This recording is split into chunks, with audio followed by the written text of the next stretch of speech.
Rocky, 7 बज गए हैं, तू कहाँ मर गया था? और मैं इतना परेशान हूँ और तेरा चेहरा खिला हुआ है। अरे बॉस टेंशन मत लो, परेशान तो मैं था इन लड़कियों के झगड़े से।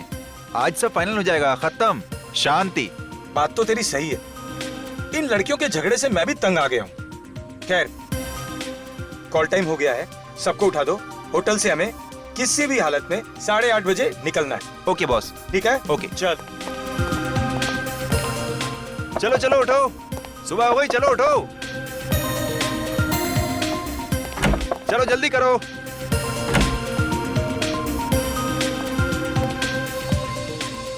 Good morning Rocky. Good morning. 8:30 बजे सबको निकलना है, तैयार होके आना। तुम टेंशन मत लो, हम लोग बिल्कुल सही टाइम पे रेडी हो जाएंगे। हम तुम्हें कभी परेशान करते हैं क्या? जाओ जाके बड़ी स्टार शिवांगी को जगाओ। वैसे मैडम आज जल्दी तैयार तो हो जाएंगी ना? हाँ भाई, आज तो फिनाले है, राजकुमारी जी को मेकअप टच देते देते लेट ना हो जाए। इसे क्या हुआ? आज इसने कोई कमेंट नहीं दिया। शायद मैडम अपनी सारी एनर्जी फाइनल के लिए बचा के रखना चाहती है। जाओ पहले खुद तैयार होके आ जाओ, शिवांगी पर तीर कमान बाद में चलाना। ये रॉकी ना है ही शिवांगी का चमचा। चल साक्षी, हम लोग जल्दी जल्दी रेडी हो जाते हैं, फिर प्रैक्टिस भी तो करनी है। क्यों? हाँ यार, मुझे भी अपने डांस स्टेप की रिहर्सल करनी है। आखिरी वक्त में हाथ पैर मारने से कोई चमत्कार नहीं हो जाएगा। जीतूगी तो मैं ही। और रॉकी, मुझे फोन करके तभी नीचे बुलाना जब सब निकलने के लिए रेडी हो। मैडम का एटीट्यूड तो देखो।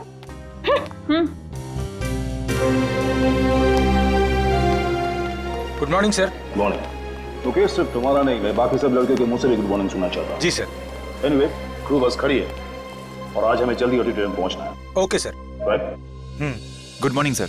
Good morning. कहाँ है बाकी 3 लोग? सर साक्षी और प्रीति तो आ चुकी हैं सर, बट सर वो शिवांगी दरवाजा नहीं खोल रही। ऐसे नखरे मैं कभी बर्दाश्त नहीं करूंगा। इस शिवांगी को तो फाइनल में चांस ही नहीं देना चाहिए था। रिलैक्स सर, मैं चेक करता हूँ। आओ मेरे साथ आओ।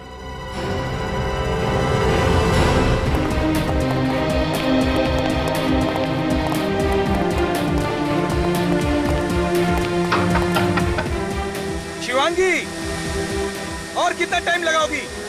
तुम्हारी वजह से पूरा शेड्यूल खराब हो गया।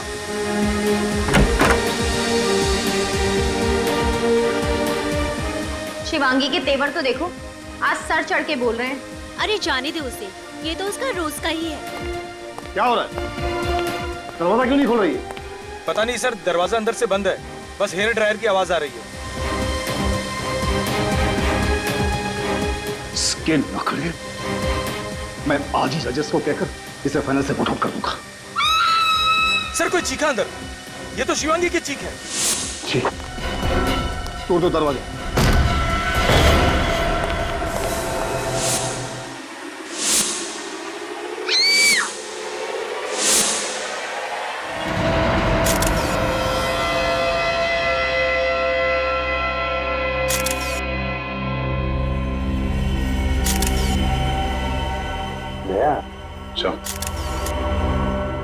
शिवांगी की बॉडी को देखकर और कमरे को देखकर ऐसे लगता नहीं कि यहाँ पे कोई जबरदस्ती हुई है, कोई हाथापाई हुई है। सिर्फ खूनी ने बेचारी को अपने आप को बचाने के लिए वक्त ही नहीं दिया, धाड़ करके गोली डाल दी बेचारी के।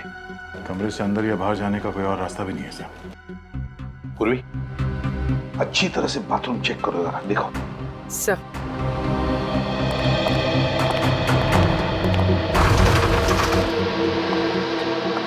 एक बात बताओ, जब ये हादसा हुआ तब तुम लोग कहाँ थे? सर हम लोग सब यहीं थे सर, बाहर। दरअसल हमें जल्दी ऑडिटोरियम जाना था, पर शिवांगी रेडी नहीं थी। और सर मैंने कई बार उसका दरवाजा खटखटाया, लेकिन शिवांगी ने कोई जवाब नहीं दिया सर। जब तुमने दरवाजा खटखटाया तो कमरे के अंदर से कोई आवाज सुनी? सर आवाज, यस सर, हेयर ड्रायर की आवाज सुनी थी। और कुछ मिनटों बाद हमें शिवांगी की चीख सुनाई थी। अच्छा, अंदर से गोली चलने की आवाज वो नहीं सुनी? नहीं सर। तुम लोग तो सब यहाँ कमरे के बाहर कॉरिडोर में खड़े थे, तब क्या किसी को इस कमरे से आते हुए या जाते हुए देखा? नहीं सर। कमाल है, अब सब लोग यहाँ कमरे के बाहर कॉरिडोर में खड़े थे, कमरे का दरवाजा अंदर से बंद था, फिर भी किसी ने आकर शिवांगी का खून किया और यहां से गायब हो गया। आप में से किसी ने कुछ देखा नहीं, कुछ सुना नहीं, किसी को कुछ मालूम नहीं। इसका एक ही मतलब है कि तुम लोग झूठ बोल रहे हो। मैं तो कहता हूं ये खून तुम में से ही किसी ने किया है। ये आप क्या कह रहे हैं सर? हम शिवांगी को क्यों मारेंगे? कंपटीशन में जीतने के लिए कोई किसी भी हद तक जा सकता है। एक्सक्यूज मी सर, ये आप क्या कह रहे हैं? मैंने शिवांगी का खून किया है? मैंने? मुझे उससे कभी हारने से डर नहीं लगता था। मैं क्यों मारूंगी उसे? हमने तो अभी तक आप पर कोई आरोप लगाया भी नहीं। आप तो अभी से सफाई दे रही हैं?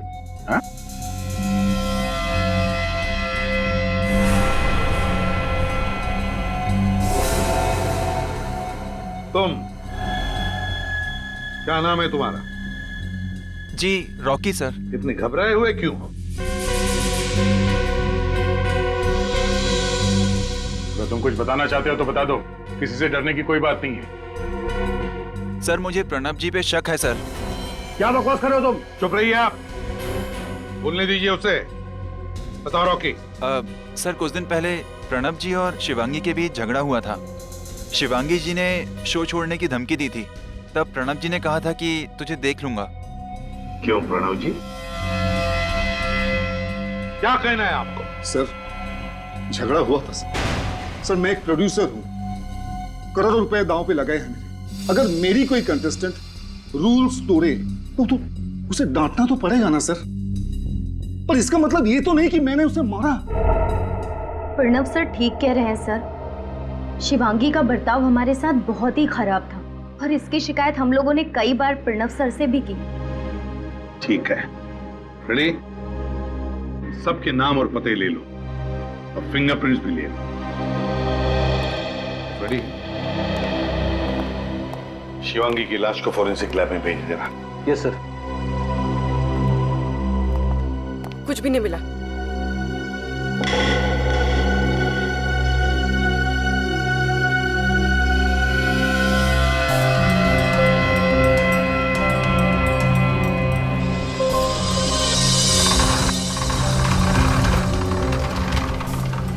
ये देखिए सर, यहाँ इस कमरे से शिवांगी का होटल का कमरा बिल्कुल साफ दिखाई दे रहा है। यहाँ से एकदम क्लियर शॉट है सर। आ गया, बिल्कुल साफ दिखाई दे रहा है। और अगर कोई शार्प शूटर है तो जरूर यहाँ से शिवांगी पर गोली चला सकता है। लेकिन अगर शिवांगी खिड़की में खड़ी हो तो वहां है ना, हो सकता है। इस घर में कौन रहता है? सर यहाँ पे कोई नहीं रहता है। पिछले 3 महीने से घर बंद है। 3 महीने से बंद है? किसके नाम पे है ये फ्लैट? सर ये घर सुनील जी के नाम पर है, पर वो यहाँ नहीं, चंडीगढ़ में रहते हैं। तो क्या सुनील जी ने ये फ्लैट किसी को भाड़े पर रहने के लिए वगैरह नहीं दिया? नहीं सर। कोई केयर टेकर, इस घर के मालिक का कोई रिश्तेदार जिसके पास इस घर की चाबी हो? नहीं सर। वो शार्प शूटर यहाँ इस घर में घुसा कैसे? सर समझ में नहीं आ रहा है। घर के दरवाजे के बाहर ताला लगा हुआ था, हम लोग भी अंदर दरवाजा तोड़ के आए। चलो देखते हैं। चलिए।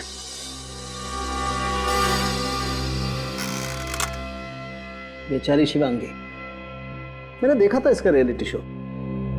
जीतने के पूरे चांसेस थे इस लड़की के। सही कहा है किसी ने। हम चाहे कुछ भी कर ले, तकदीर में जो लिखा है वही होता है। सोनी के खुश खबर देने वाला है या खाली हाथ लौटाएगा? अरे यार, कभी खाली हाथ लौटाया मैंने आपको? तो फिर बताना जल्दी, क्या मिला है तुझे? बता रहा। .45 कैलिबर की गन से मारी गई ये लड़की। 0.45 कैलिबर से? चलो भाई रजत, बहुत काम है। अरे कहाँ जा रहे हो यार? ये कौन सी नई बात बताई तूने? 0.45 कैलिबर से मारा है? अरे कुछ नया बता, उसके आगे बता सालून के। अरे आगे का सुन तो लो। तो फिर बता ना। आगे का ये है बॉस कि आज पहली बार एसीपी प्रद्युमन गलत साबित हो गया। मतलब तू सही है? हाँ। तो फिर सही बात बता। सही बात ये है बॉस कि एसीपी प्रद्युमन के हिसाब से ये लड़की सामने वाली बिल्डिंग की खिड़की में से गोली चली थी, उससे मारी गई। राइट? हाँ। गलत। क्या बॉस, इस लड़की को उसी कमरे में गोली मारी गई है जिस कमरे में लड़की थी, 5 फीट की दूरी से। 5 फीट की दूरी पर उसी कमरे में। सर की तेरी तबीयत तो ठीक है? तबीयत का क्या है इसमें यार? अबे तो क्या कह रहा है, तुझे पता है? ये मैं नहीं बोल रहा, ये फॉरेंसिक फैक्ट्स बोल रहे हैं। यार सालू के तेरे कहने का मतलब है कि किसी ने उसी बंद कमरे में 5 फीट की दूरी पर शिवांगी पर गोली चलाई और खूनी गायब भी हो गए। और किसी ने कुछ देखा नहीं, किसी ने कुछ सुना नहीं। वही तो है ना बड़ी अजीब बात। उसी कमरे में 5 फुट की दूरी पर से शिवांगी पर गोली चलती है, मगर बाहर उस होटल के कमरे के बाहर जहां पर इतनी चहल पहल थी, किसी ने गोली चलने की आवाज नहीं सुनी, किसी ने खूनी को वहां से भागते हुए भी नहीं देखा। कैसे कैसे हो सकता है ये, जबकि उस कमरे से बाहर निकलने का एक ही रास्ता था, उस कमरे का दरवाजा।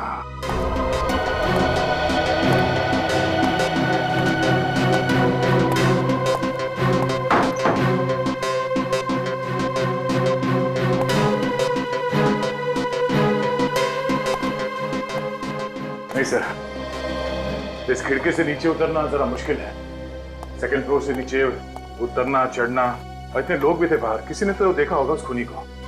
और सर खिड़की के बाहर जाली लगी है और जाली को फाड़ने की कोई कोशिश भी नहीं की गई है। ये रूम भी सेंट्रल एसी है, एसी के डक से कोई बाहर निकल नहीं सकता सर। सर हाँ, ये देखिए, इस पे ऑयल लगा हुआ है। Okay sir, machine oil. Machine oil?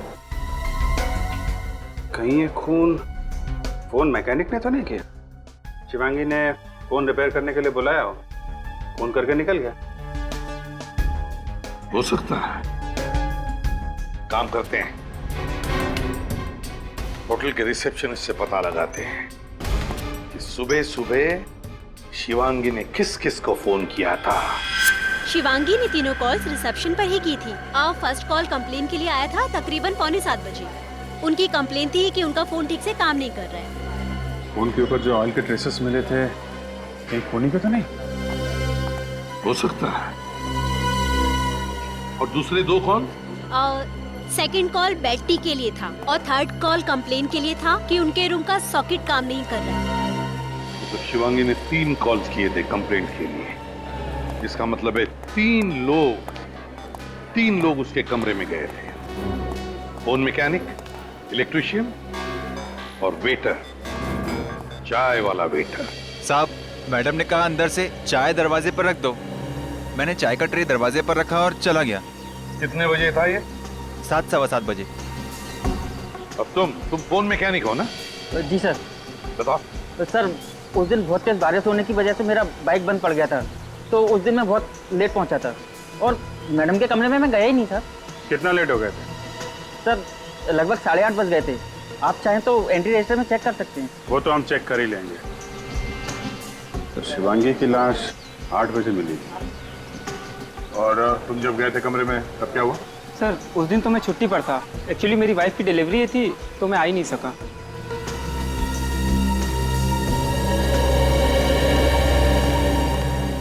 जब कमरे के अंदर कोई गया ही नहीं, तो फिर शिवांगी के कमरे के टेलीफोन पर वो मशीन ऑयल आया कहां से? मुकेश, रॉकी, साक्षी और प्रीति, इन्होंने शिवांगी को 7 बजे देखा था जिंदा। उसके बाद वो लोग कमरे में चले गए थे तैयार होने के लिए, और 8:30 बजे शिवांगी के कमरे का दरवाजा तोड़ा गया, तो वहां उसकी लाश मिली। इसका मतलब है शिवांगी का खून सुबह 7 और 8:30 बजे के बीच में हुआ। इस 1.5 घंटे में तो कोई भी कुछ भी करके जा सकता है। तो क्रू मेंबर का कहना है कि कमरे के अंदर से पहले हेयर ड्रायर की आवाज आई और थोड़ी देर बाद शिवांगी के चीखने की आवाज सुनाई दी। एक मिनट सर, रिसेप्शनिस्ट ने तो फोन करके बताया था कि शिवांगी ने उससे फोन पे कहा था कि उसके कमरे का पावर पॉइंट काम नहीं कर रहा है।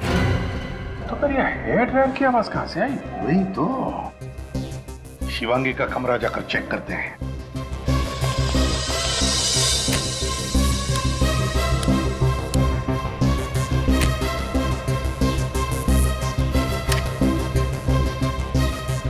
सर ये सॉकेट काम नहीं कर रहा सर। अच्छा, ये वाले सॉकेट में देखो।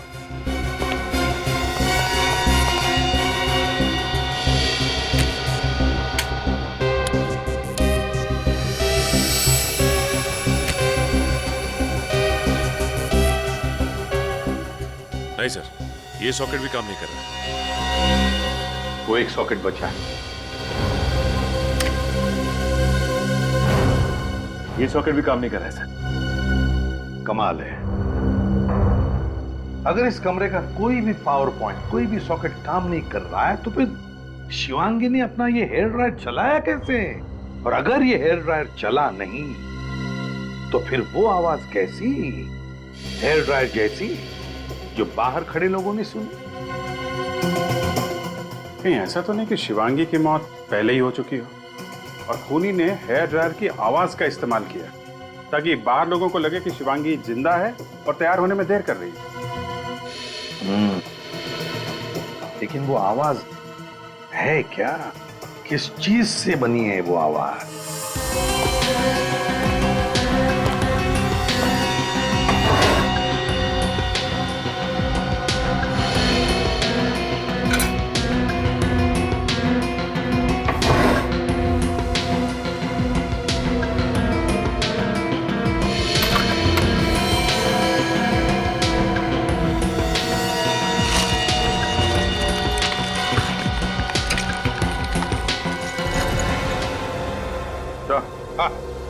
ये देखिए सर, ये स्पीकर इस लैम्प शेड में छुपा के रखा गया है और सर इसमें कनेक्टर भी है जिससे music system, Walkman, iPod, mobile phone किसी से भी कनेक्ट कर सकते हैं इसे।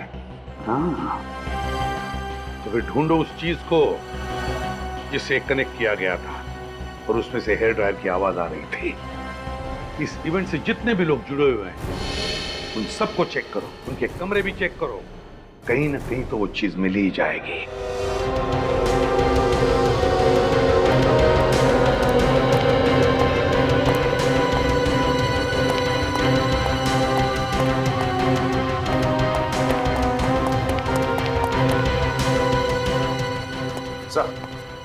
सर, प्रोड्यूसर प्रणव के कमरे की तलाशी ली मैंने, कहीं से कुछ नहीं मिला। क्रू मेंबर्स के कमरों में से भी कुछ नहीं मिला सर। बाकी सभी लोगों के कमरे की तलाशी ली सर, कुछ नहीं मिला।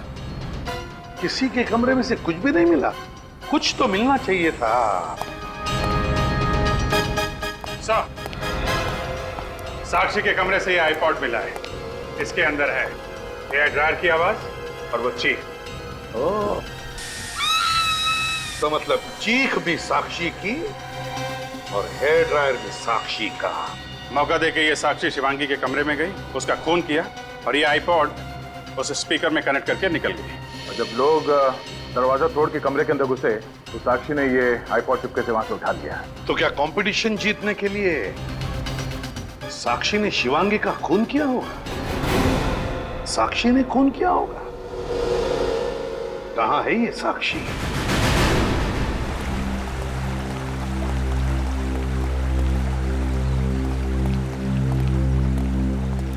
साक्षी, क्या बात है, यहाँ अकेली खड़ी है?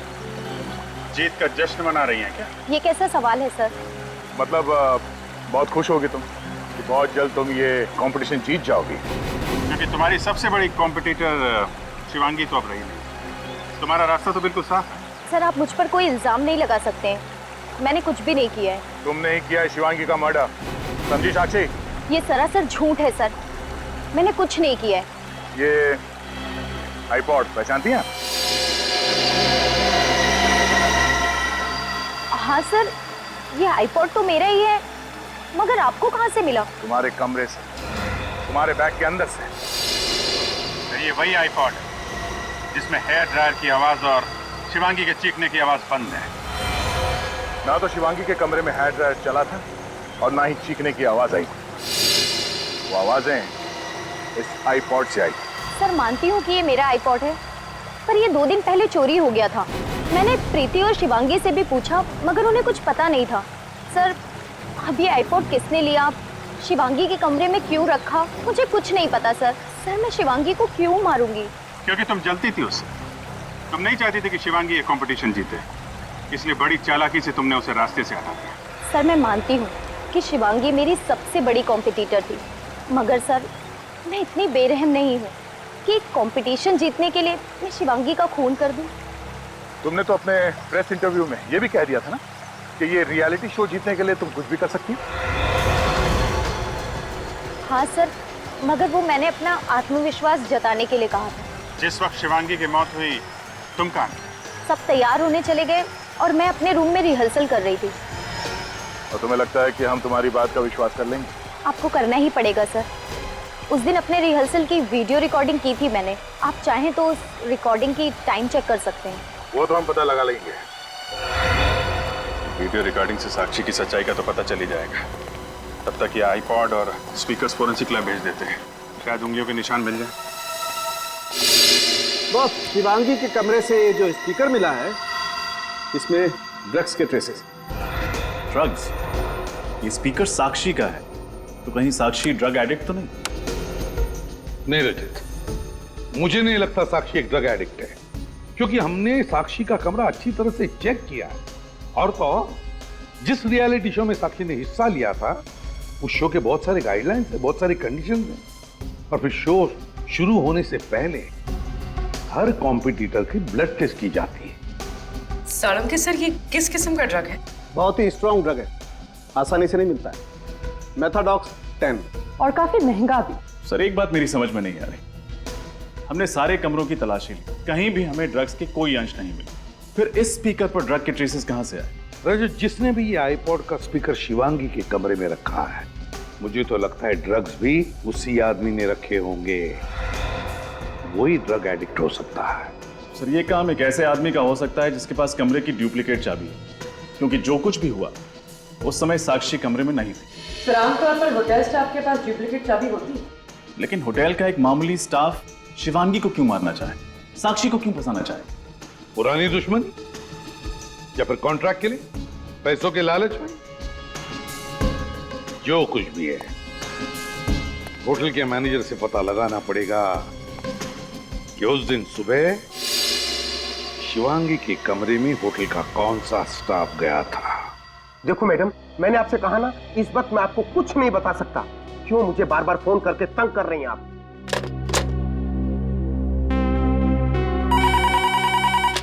हेलो? हाँ सर, सीआईडी तहकीकात कर रही है। जो कुछ पूछना है आपको उनसे जाकर पूछिए, ठीक है? आइए सर, खूनी का कुछ पता चला? नहीं, अभी नहीं। क्यों, कोई परेशानी है? क्या बताऊं सर, इन मीडिया वालों ने फोन कर करके तंग कर दिया है। सर, जब मुझे ही नहीं पता तो मैं इन लोगों को क्या बताऊं? खूनी का तो पता चल ही जाएगा। आप जरा कोऑपरेट करेंगे तो काम आसान हो सकता है। मैं आपकी हर तरह से मदद करने को तैयार हूँ। अब ये बताइए, जिस दिन शिवांगी का खून हुआ था, उस सुबह उसके कमरे में कौन कौन गया था? 1 minute sir. Sir, phone repair करने वाला गया था। उससे तो हम बात कर चुके हैं। और कोई? 1 मिनट सर।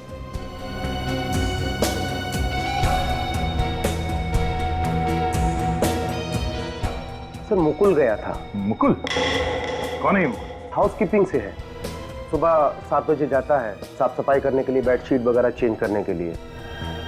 7 बजे उसकी ड्यूटी शुरू होती है और 7:30 के आसपास शिवांगी का खून हुआ था। ये मुकुल? सर, मुकुल को मैं एक बार पहले भी वार्निंग दे चुका हूँ। वार्निंग किस बात के लिए? सर, शिवांगी ने कंप्लेन की थी कि उसकी महंगी घड़ी और बैग से कुछ कैश चोरी हुआ है। चोरी मुकुल नहीं की थी? सर, तलाशी तो ली थी पर उसके पास से कुछ नहीं मिला। चोरी का इल्जाम था उस पर। उसके खिलाफ एक्शन लेने के बदले तुमने उसे वापस शिवानी के कमरे में भेज दिया। तो सबूत के बगैर क्या एक्शन लेता? कहाँ है मुकुल, जरा बुलाओ उसे। सर, मुकुल ड्यूटी पे नहीं आया है, वो इस वक्त स्टाफ क्वार्टर में होगा। मुकुल,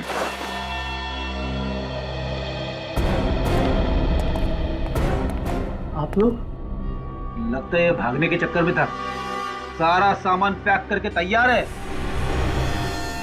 सुबह मुकुल, कहाँ भाग रहा है तू? मैं भाग नहीं रहा था सर, मैं तो छुट्टी पे अपने घर जा रहा हूँ। अच्छा, घर जा रहा है? तुम्हें मालूम नहीं है कि यहाँ होटल में मर्डर हुआ और होटल का कोई भी स्टाफ छुट्टी पे नहीं जा सकता? तलाशी लो। तलाशी क्यों? मैंने कुछ नहीं किया था। वो पता चल जाएगा। देख, सच सच बता, शिवांगी का खून तुमने किया है या नहीं? खून? मैं क्यों किसी का खून करूंगा सर?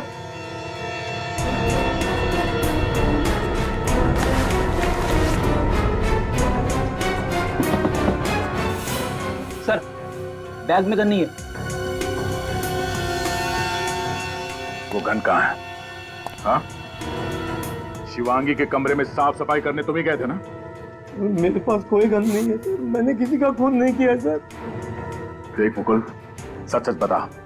हमारे मैनेजर ने भी यही कहा है कि सुबह सुबह शिवांगी के कमरे में तुम ही गए थे। सर, पैसे और घड़ी, शिवांगी ने अपने पैसे और घड़ी चोरी होने की मैनेजर से कंप्लेंट लिखवाई थी और उसे मुकुल पे शक था। और शिवांगी तुम्हारे खिलाफ पुलिस में कंप्लेंट लिखवाने वाली थी और इसी चक्कर में तुमने शिवांगी का खून कर दिया। मानता हूँ सर कि ये पैसे और घड़ी मैंने शिवांगी के कमरे से चोरी किए थे सर, लेकिन मैंने उसका खून नहीं किया सर। तुम कितने बजे गए थे कमरे में? सर करीब 7:15 बजे थे सर, सुबह के। सुबह 7:15 बजे? फिर क्या हुआ? सर मैं बाहर खड़ा था सर, शिवांगी किसी आदमी के साथ बहस कर रही थी सर, शायद कोई झगड़ा चल रहा था सर। कौन था वो आदमी? चेहरा देखा उसका? नहीं सर, कमरा बंद था, मैं बाहर खड़े खड़े उनकी बातें सुन रहा था सर। क्या बात कर रहा था वो आदमी? सर वो आदमी शिवांगी को धमकी दे रहा था, वो कह रहा था कि उसके अतीत के बारे में सबको बता देगा सर वो कह रहा था उसका करियर पूरा बर्बाद कर देगा वो। फिर? सर मैंने उसके कमरे की घंटी बजाई, शिवांगी ने दरवाजा थोड़ा सा ही खोला और जैसे ही शिवांगी ने मुझे देखा उसने मुझे गुस्से में कहा कि मैं 1 घंटे बाद आऊँ। सर उससे पहले कि मैं कुछ देख पाता उसने मेरे मुंह पर ही दरवाजा बंद कर दिया सर। सर मैंने होटल का रजिस्टर चेक किया है सर, शिवांगी से मिलने कोई नहीं आया था। ओह, होटल के रजिस्टर में कोई एंट्री नहीं है। कौन हो सकता है जो शिवांगी को ऐसे धमकी दे रहा था? जो कोई भी है, शिवांगी की जान पहचान गई है, जिसे शिवांगी अच्छी तरह से जानती थी। कोई दोस्त या कोई रिश्तेदार जिसे शिवांगी के अतीत का कोई राज मालूम है और उसी राज की वजह से वो उसे ब्लैकमेल कर रहा था। सर आपको क्या लगता है शिवांगी को किसने मारा होगा? रजत, हमें सभी लोगों पर कड़ी नजर रखनी चाहिए, सभी लोगों पर। उस होटल का जो हाउसकीपिंग बॉय है ना मुकुल, उसकी बातों से तो मुझे लगता है कि ये जो भी कोई है वो शिवांगी के अतीत से जुड़ा हुआ है और जरूर उसकी शिवांगी से बहुत पुरानी दुश्मनी रही है। एक बार पता चल जाए ना कि ऐसे कितने लोग हैं, कौन कौन लोग हैं जो शिवांगी के अतीत से जुड़े हुए हैं, हमारा काम बन जाएगा।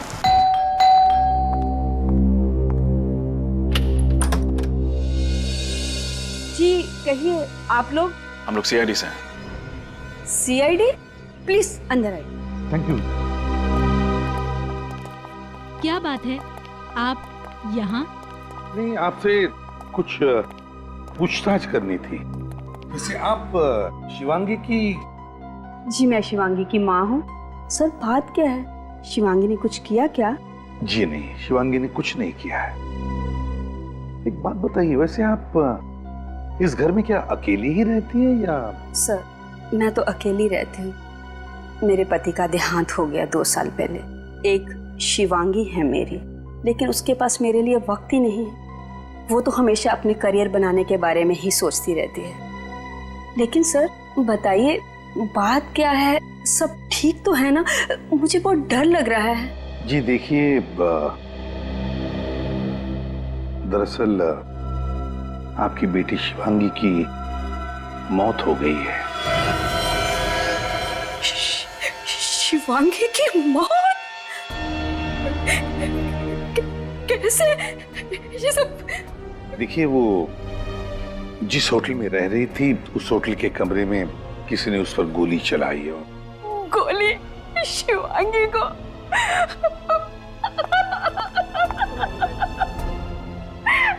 शिवांगी में कैसे?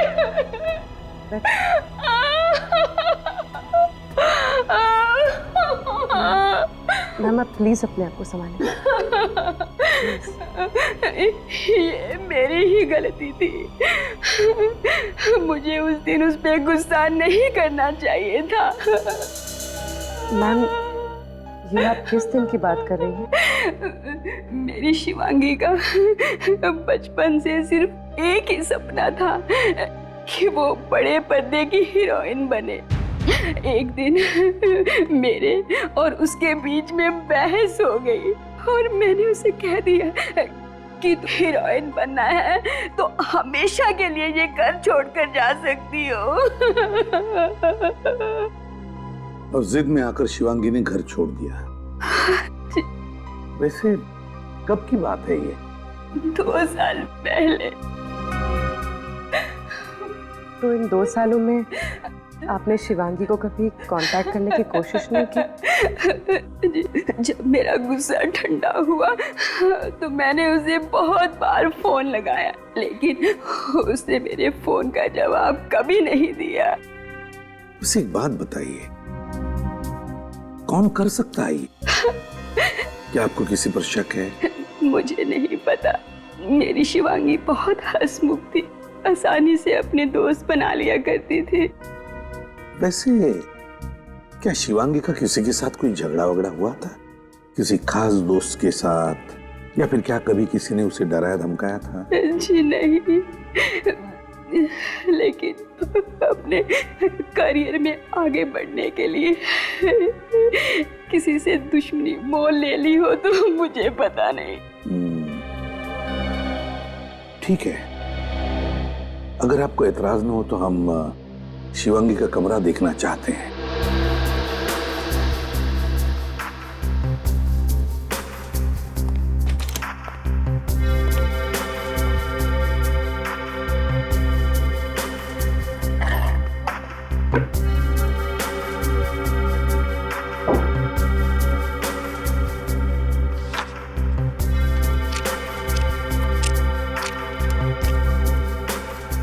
सर, हाँ।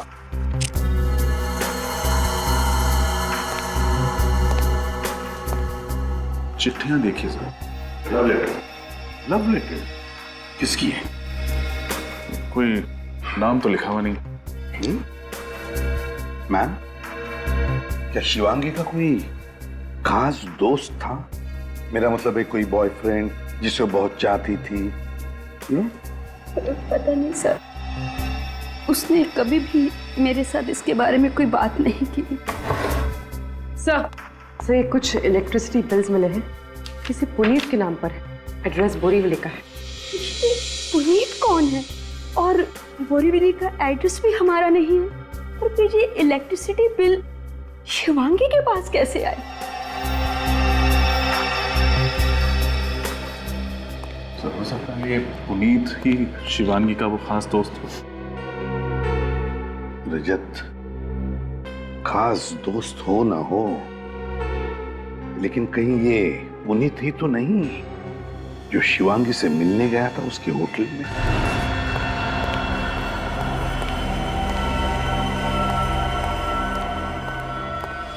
जी सर, मैं ही पुनीत हूं।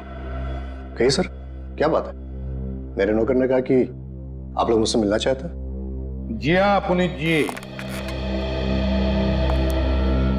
एक खून के सिलसिले में। खून? किसका खून सर? इसे जानते हो?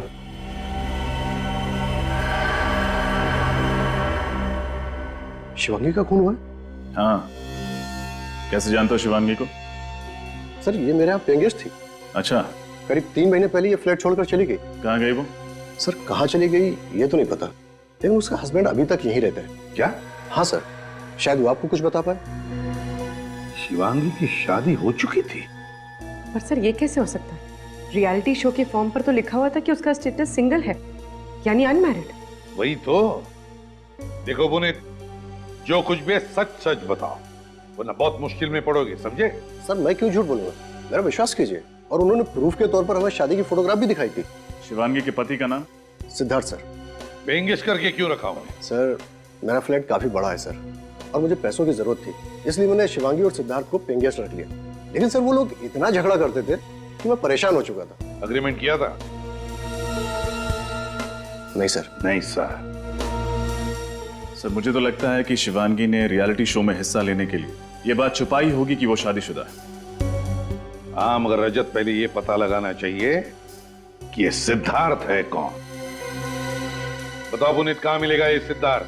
सर वो फोन मेंटेनेंस डिपार्टमेंट में काम करता है, और अभी तो जॉब पे गया होगा। चलो उसका कमरा दिखाओ। आइए सर। कमरे को अच्छी तरह से चेक करो, देखो क्या मिलता है। सर। हाँ।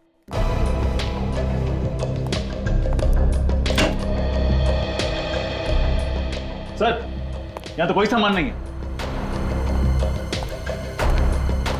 हमारी बिल्कुल खाली लगता भाग गया।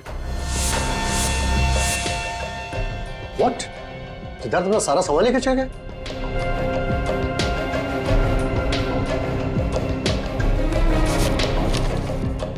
सर शादी की फोटो। मतलब सच बोल रहा था? सर। हाँ सर देखिए, सर यहाँ से कोई पेपर फाड़ा हुआ है।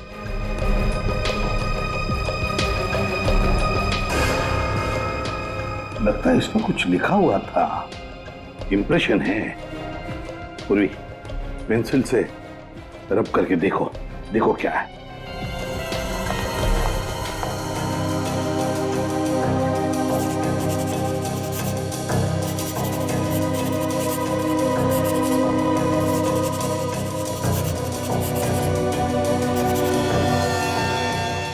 सर ये तो किसी फ्लाइट का PNR नंबर है।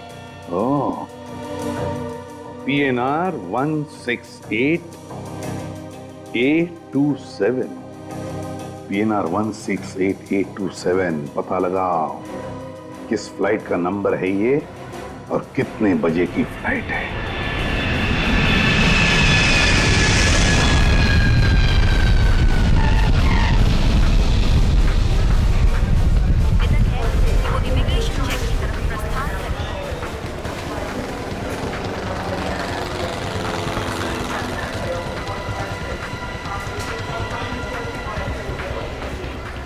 पूर्वी ने बताया ये सिद्धार्थ JC एयरलाइंस के 3 बजे की फ्लाइट से कोलकाता जा रहा है। लेकिन काउंटर पे पूछ लेते हैं। CID Flight 961 Mumbai Sharjah is ready for takeoff. Passengers are requested to complete their excuse me ma'am, ये बताइए कि JC एयरलाइंस की 3 बजे की कोलकाता जाने वाली प्लेन टाइम पे है? जी सर, लेकिन सॉरी, अभी उस फ्लाइट को सिर्फ 15 मिनट्स टेक ऑफ में बचे हैं। मैं आपको बोर्डिंग पास नहीं दे सकती हूँ। हमें उस फ्लाइट में नहीं जाना है, किसी को वो फ्लाइट बोर्ड करने से रोकना है हमें। लेकिन सर बात क्या है? हम लोग CID से जरा चेक कीजिए, सिद्धार्थ नाम के आदमी ने चेक इन किया है क्या? Okay sir. 3 बजे में से 15 मिनट बचे हैं। अभी तक तो सिक्योरिटी चेक क्लियर कर लिया होगा उसने। तो हो सकता है अब तक फ्लाइट बोर्ड कर गई हो। सर मिस्टर सिद्धार्थ तो 2 बजे ही चेक इन कर चुके हैं। ओह, सिक्योरिटी वालों को बोल दीजिए अगर वो अभी फ्लाइट के अंदर है तो वहीं पे अरेस्ट कर लें उसे। सर मैं सबको अलर्ट कर देती हूँ। अच्छा, ये फ्लाइट किस गेट से जाने वाली? सर गेट नंबर 3 से।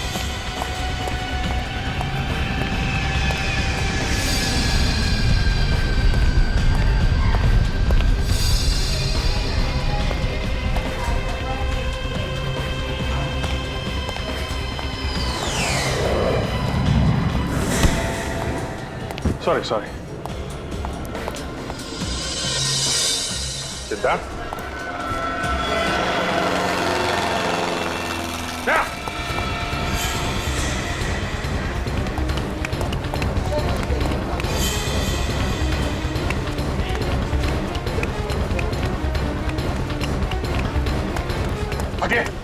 सिद्धार्थ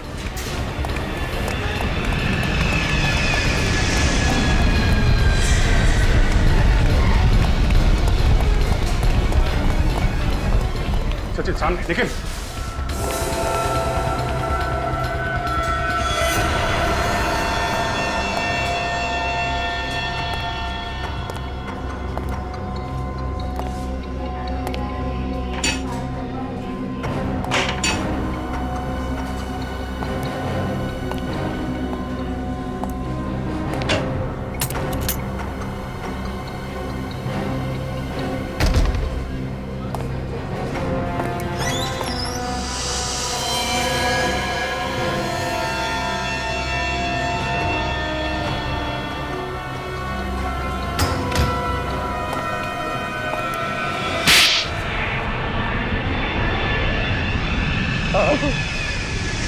मैंने ही मारा शिवांगी को।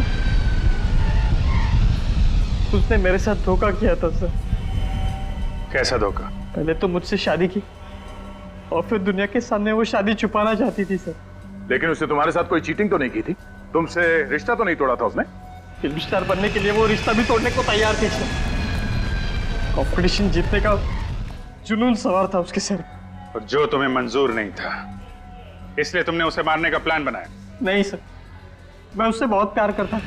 पिछली रात मैं उसे मिलने भी गया उसे समझाने के लिए, लेकिन वो उल्टा मुझ पे ही भड़क गई। कहने लग गई अगर तुमने मेरा पीछा करना नहीं छोड़ा तो मैं पुलिस में तुम्हारे खिलाफ कंप्लेंट कर दूंगी। सिर्फ एक पुलिस कंप्लेंट के लिए तुमने खून कर दिया उसका? नहीं सर, उसने मुझे धमकी दी कि वो साबित कर देगी कि ये शादी झूठ है। मैंने सब नकली फोटोग्राफ्स बनाई हैं शादी की। वो मुझे पहचानती नहीं। फिल्मी चमक दमक में वो इतनी अंधी हो गई थी सर कि अपने पति तक को झूठा साबित करने पर तुली हुई थी सर। वो कोई पति ये कैसे बर्दाश्त करेगा सर? क्यों मारा ये तो बता दिया, लेकिन खून कैसे किया उसका? मैं होटल के फोन डिपार्टमेंट में काम करता था सर। उस दिन जब उसने एक कंप्लेंट की तो मैं भेस बदल कर उसके रूम में चला गया। मैडम फोन ठीक हो गया। शिवांगी के रूम का कनेक्शन मैंने ही खराब किया था। थैंक्स, मैं परेशान हो गई थी। थैंक यू नहीं मैम, गुड बाय।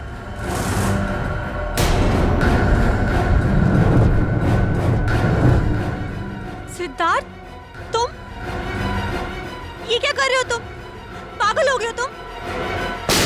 उसका खून करने के बाद मैंने आईपॉड और स्पीकर लैंप में फिट कर दिए और जाने से पहले अपना सारा सामान बैग में डाल दिया।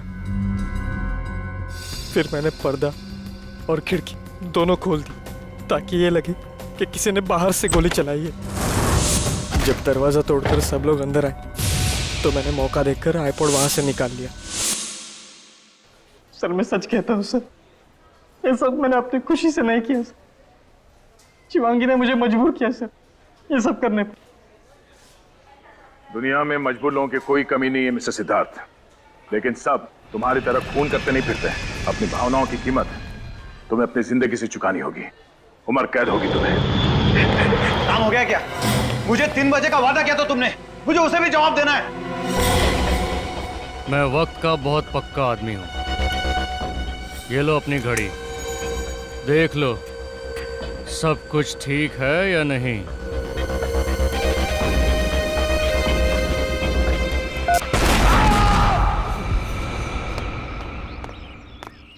अरे भैया संभाल के, धीरे धीरे। देखो इसमें मेरी बहुत महंगी क्रॉकरी है। पढ़ो, ग्लास हैंडल विथ केयर। संभाल के लेके जाओ। चिंता मत कीजिए मैडम जी, कुछ नहीं टूटेगा। अरे चिंता कैसे ना करूं? इसमें से अगर एक भी सामान टूटा ना तो मैं तुमसे पैसे लूंगी। चलेगा। हाँ चलेगा, बात करने की तमीज नहीं है। अरे ये क्या है? मैंने आप लोगों से कहा था गाड़ी से सामान उतार कर सीधे अंदर ले जाना, यहाँ फैला दिया। चलिए टाइम मत वेस्ट करिए, ले जाइए अंदर।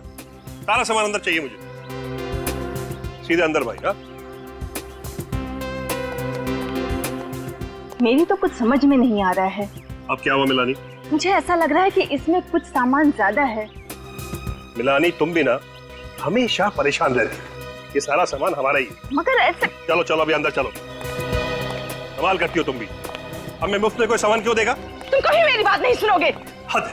तो इसमें गलत क्या कहा? बस पता नहीं, जब देखो तुम मेरे से झगड़ा करने का बहाना ढूंढती रहती हो। अब बहस बंद करो और ये सब सामान समेटो, जिसको जहाँ रखना रखो। हाँ हाँ मुझे पता है, मुझे ही सब करना है। ये उठाओ, वहाँ रखो। वहाँ रखो।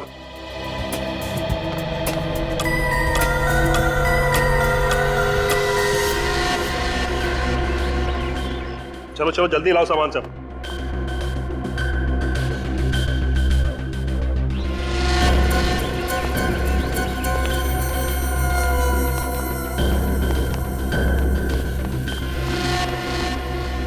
ठीक से खोला उसे।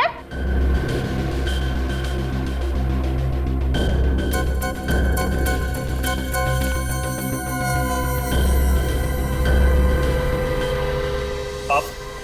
जी मैं आरटीवी टेलीफोन एक्सचेंज से आया हूँ, आपके यहाँ ये टेलीफोन लगाना है। अच्छा। आई कार्ड है आपके पास? हाँ जी।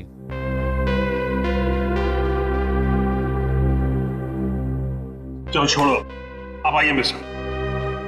टेलीफोन बेडरूम में लगा, आइए। जी। अरे घड़ी क्या देख रही हो, काम करो जल्दी। इतना काम पड़ा है। मिलानी ये तो कह रहा है कि बेडरूम में टेलीफोन का कनेक्शन खराब हो गया, फोन यहीं हॉल में लगेगा। बेडरूम का कनेक्शन खराब है? जी मैडम। नहीं नहीं, हॉल में फोन मत लगाना। जब भी फोन बजेगा मुझे ही उठाना पड़ेगा। बेडरूम का कनेक्शन आज ही ठीक कर दो। माफ कीजिएगा मैडम, आज तो हो नहीं पाएगा। आपके घर के अलावा मुझे 2 और घरों में जाना है। अरे छोड़ो ना, तुम बिल्कुल फिक्र मत, फोन यहीं लग जाने दो। जब भी घंटी बजेगी मैं खुद आके उठाऊंगा। बस तुम उठाओगे? सुस्ती के पहाड़। जबान संभाल के बात करो मिलानी। जो मुंह में पक देती हो। जो तुम्हारे दिल में आए करो। हाँ। अरे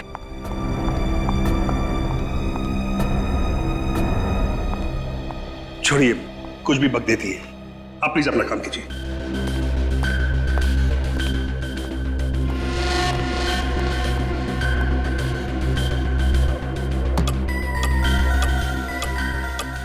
अब थोड़ा ही सामान बचा है, इसे कल सजाएंगे। जी मिलानी, तुम बिल्कुल फिक्र मत करो, हमारे पास वक्त ही वक्त है, आराम से सजा लेना। हाँ, तुम तो बोलोगे ही, आखिर घर तो हमें ही सजाना है ना। तुम फिर से शुरू हो गई ना? क्यों, सच्ची बात कड़वी लगी? तुमसे तो बात करना ही बेकार है। हाँ, मैंने कहा ना, इनका कुछ नहीं हो सकता। रीमा, तुमने घर के सारे खिड़की दरवाजे बंद कर लिए ना? जी मैम साहब। ठीक है, तुम जाओ सो जाओ, मैं भी सो जाती हूँ। जी।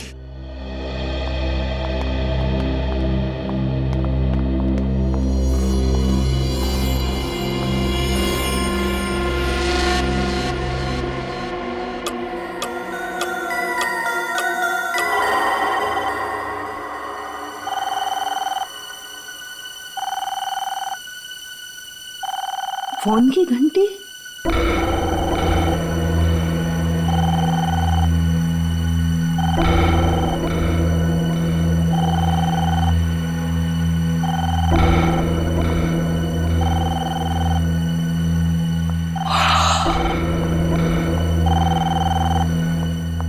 फोन लगाया है नहीं कि फोन बजना शुरू। अभी तक तो पड़ोसियों से भी जान पहचान नहीं हुई, इतनी रात को किसका फोन हो सकता है?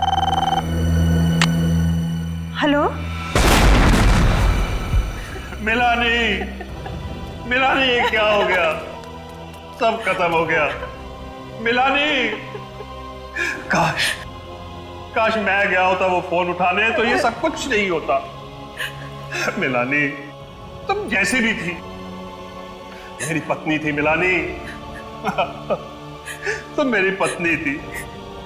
कैसे हुए इसे? कुछ नहीं पता साहब, मैं और मिलानी बेडरूम में सो रहे थे, फिर अचानक फोन की घंटी बजी। मिलानी फोन उठाने गई, फिर अचानक जोर से धमाका हुआ।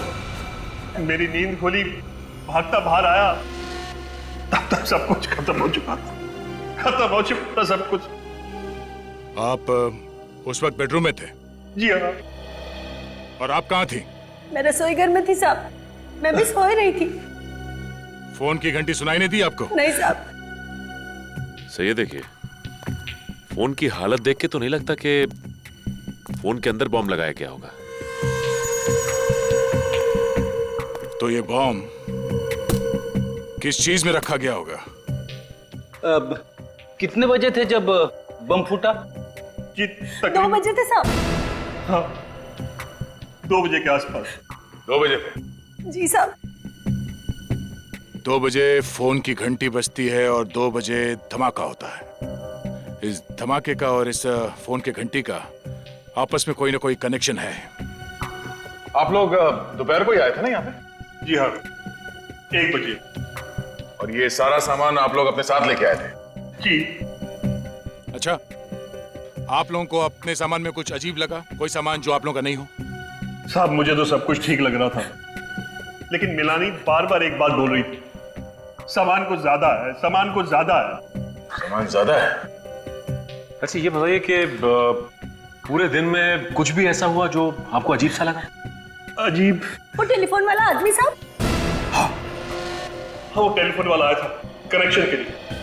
पहले वो बेडरूम में गया, उसने बोला वहां पॉइंट खराब है, फिर आके उसने यहाँ उसने कनेक्ट किया। पॉइंट खराब है? बेडरूम उस तरफ है? हाँ। अच्छा, ये टेलीफोन वाला कितने बजे आया था? हमारे आने के कुछ टाइम बाद ही आया था। मतलब आप लोग यहाँ पे पहुंचे और उसी वक्त तो टेलीफोन वाला भी आया? जी। कमाल है। वही तो मैं भी सोच रहा हूँ सर। लेकिन उसे तो आपने ही बुलाया ना? नहीं, हमने नहीं बुलाया उसे। फिर आपने उसे घर में घुसने क्यों दिया? हमें लगा शायद हमारे एजेंट ने उसे भेजा होगा। नाम क्या था इस टेलीफोन वाले का?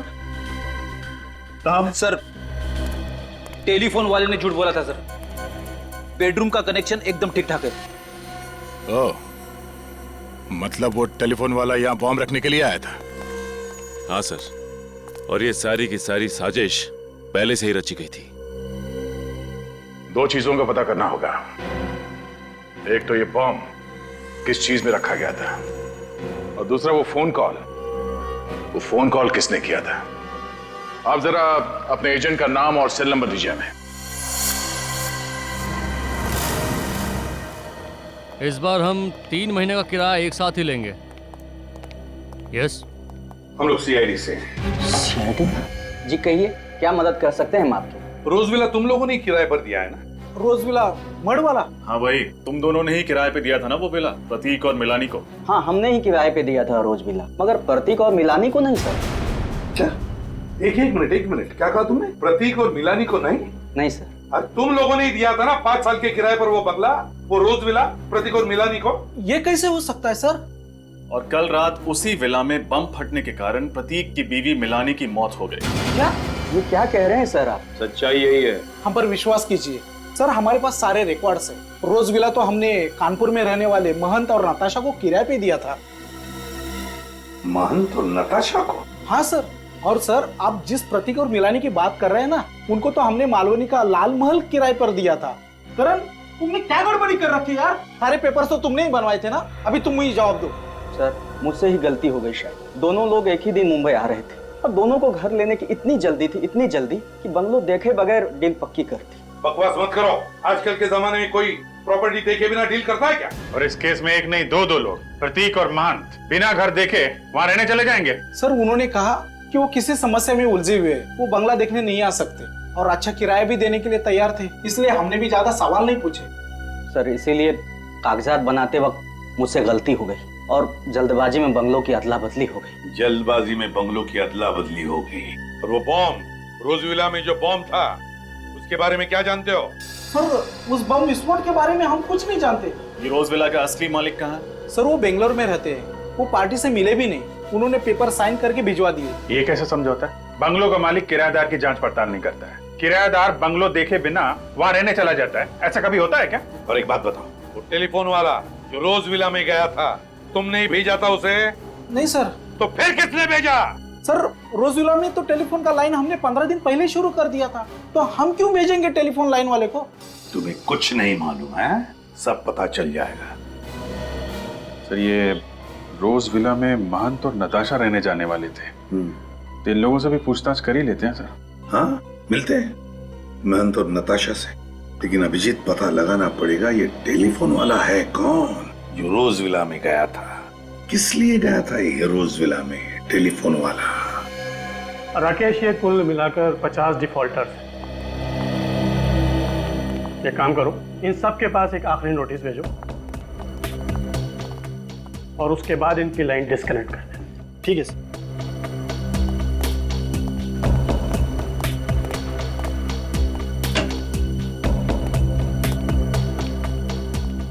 आप ही आरटीबी टेलीफोन एक्सचेंज के एरिया सुपरवाइजिंग मैनेजर हैं? जी, मेरा नाम विवेन है सर। देखिए, हम लोग सीआईडी से रोजविला मड आइलैंड में एक औरत का खून हुआ है और उसी सिलसिले में हम आपके एक कर्मचारी से मिलना चाहते हैं। वो कर्मचारी कल इस रोजविला में गया था एक नया टेलीफोन एक्सचेंज करने के लिए। सर, आप किस कर्मचारी की बात कर रहे हैं? उसका नाम तो हमें नहीं मालूम, लेकिन इन्होंने उसकी शक्ल देखी थी। एक मिनट सर। मड आइलैंड के रोज विला में कल किसको नए कनेक्शन के लिए भेजा था? क्या 2 हफ्ते पहले नया कनेक्शन लग चुका है, ऑनलाइन चालू है? किसे भेजा था वहां पर? चंदर को। ठीक है, उसे अंदर भेजो। विवेन साहब, ये हमें मालूम था कि रोजविला में 2 हफ्ते पहले ही एक नया कनेक्शन हो चुका है और फोन चालू है, इसीलिए हम इस कर्मचारी से, इस चंदर से मिलना चाहते हैं। आपने मुझे बुलाया सर? हाँ चंदर, ये लोग तुमसे मिलना चाहते हैं। साहब, ये वो आदमी नहीं है जो कल रोजविला में आया था। ठीक से याद है ना तुम्हें? ये वो आदमी नहीं था? नहीं साहब, ये वो आदमी नहीं था।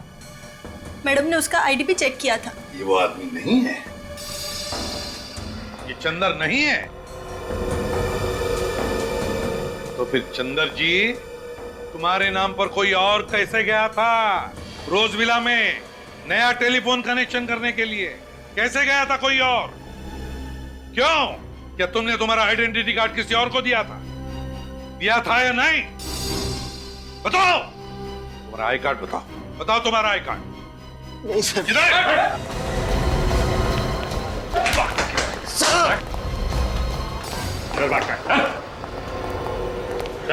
बताओ बताओ कौन गया था तुम्हारे नाम पर? कौन गया था चंदर बनकर? जल्दी बता। सब मुझे उसका नाम नहीं मालूम साहब। कैसे नहीं मालूम? जल्दी बता। बता कौन है वो? क्या जानता है उसके बारे में तुम? मैं उसे ज्यादा नहीं जानता साहब, बस सिर्फ एक हफ्ते से मैं उसे टेलीफोन एक्सचेंज के बाहर देखता था साहब। उसने मुझसे दोस्ती की, अपना प्लान बताकर मुझे अच्छे पैसे दिए साहब, ताकि मेरा मुंह बंद रहे। और क्या जानता है उसके बारे में? वो मुझसे मिलने के बाद अक्सर रिक्शा पकड़ता था साहब। रिक्शा पकड़ता था? और क्या कहता था रिक्शा वाले को? कहाँ जाना है कहता था? चारकोप। चारकोप।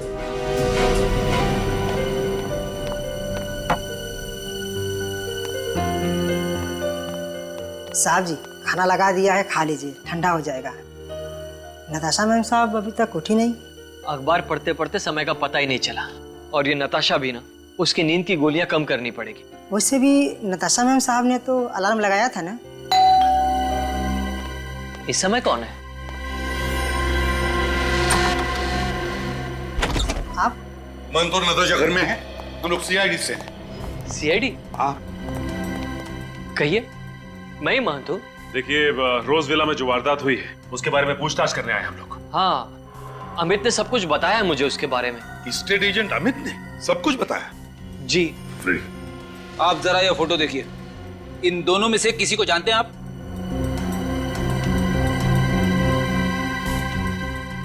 नहीं। नहीं। मंजी, ये मिलानी और प्रतीक है। जिस रोज विला में आप दोनों रहने जाने वाले थे, आपकी जगह ये गए और फिर आपको पता है क्या हादसा हुआ। ये प्रतीक और मिलानी है। ये सब उस दूसरे एजेंट करण की गलती की वजह से हुआ है। न वो बंगलों की अदला बदली करता और नहीं ये सब कुछ होता। लेकिन मान जी बात अलग है। हमें शक है कि रोज विला के बॉम्ब फटने से मिलानी की जो मौत हो गई, वो बॉम्ब प्रतीक और मिलानी के लिए नहीं बल्कि आप दोनों के लिए था, आप लोगों के लिए। कि हम लोगों के लिए? जी हाँ। लेकिन हमें कौन मारना चाहता है? नताशा कहाँ है? आपकी बीवी कहाँ है नताशा? वो तो सो रही है। गॉड, 2 बज गए और अब तक सो। नताशा! नताशा! नताशा! नताशा! नताशा! नताशा! छोड़ दीजिए मुझे, छोड़ दीजिए मुझे नताशा के पास जाना है। मंजी, मंजी, थोड़ा आप नताशा के पास नहीं जा सकते। अगर आप गए तो कोई एविडेंस होगा तो नष्ट हो जाएगा। प्लीज, हम आपका दुख समझें। प्लीज सचिन, फ्रेडी, देखो जरा गौर से, अच्छी तरह से देखो क्या मिलता है। नताशा,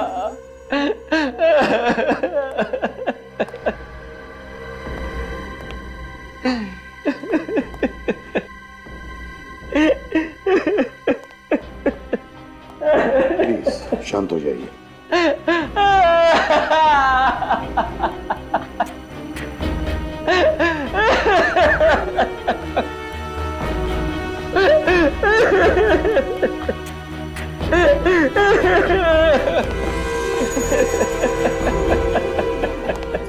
सर,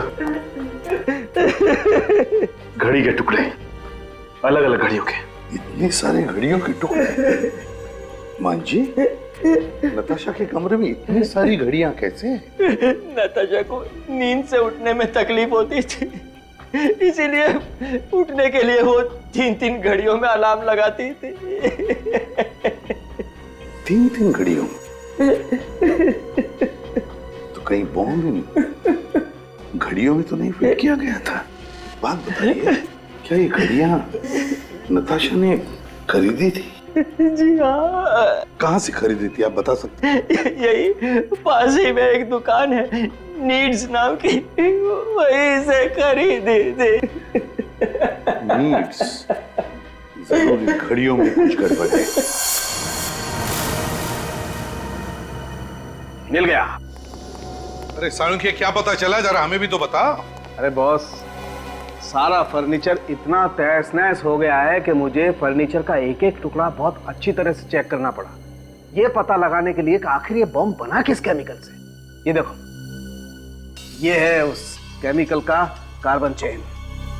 कौन सा केमिकल है ये? सेस्पेक्स टॉक्सिन। सेस्पेक्स टॉक्सिन? हाँ, वैसे तो और भी केमिकल्स मिले हैं मुझे, लेकिन ये सेस्पेक्स टॉक्सिन केमिकल सबसे ज्यादा मात्रा में मिला। अब बॉस, ये सेस्पेक्स टॉक्सिन सबसे ज्यादा इस घड़ी पर मिला है।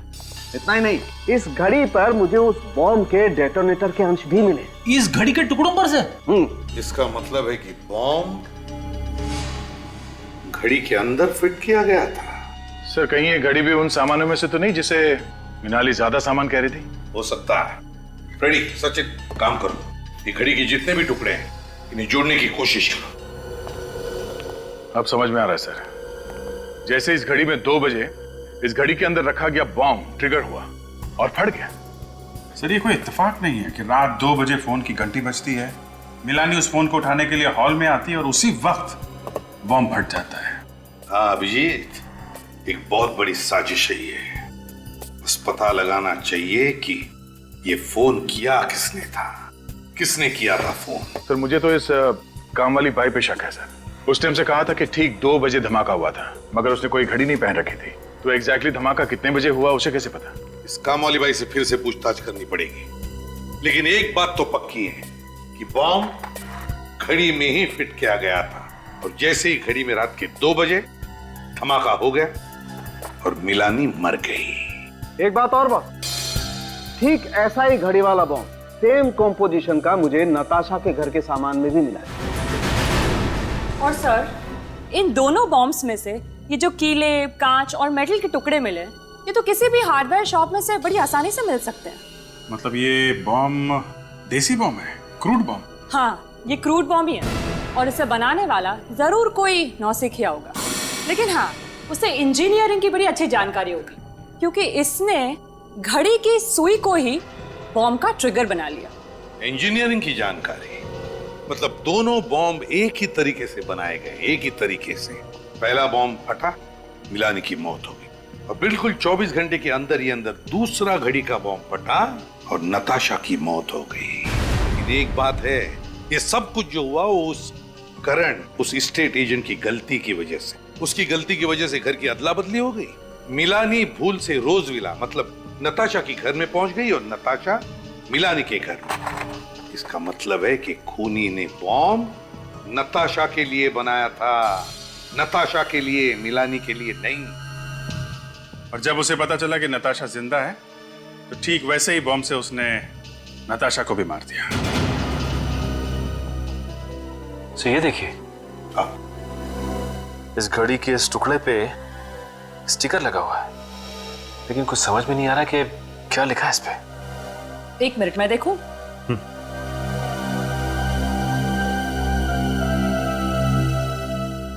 हाँ, अब देखिए, कुछ कुछ नजर आ रहा है।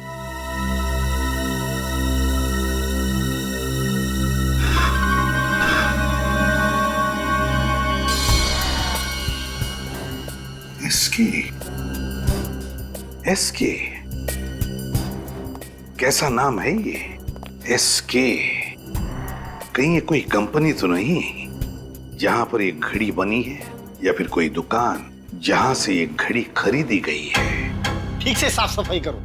ये देखो कहां पे धब्बे लगे, पोंछो इसे। Excuse me. जी कहिए सर। जरा ये स्टिकर देख, एसके, ये आपकी दुकान का है?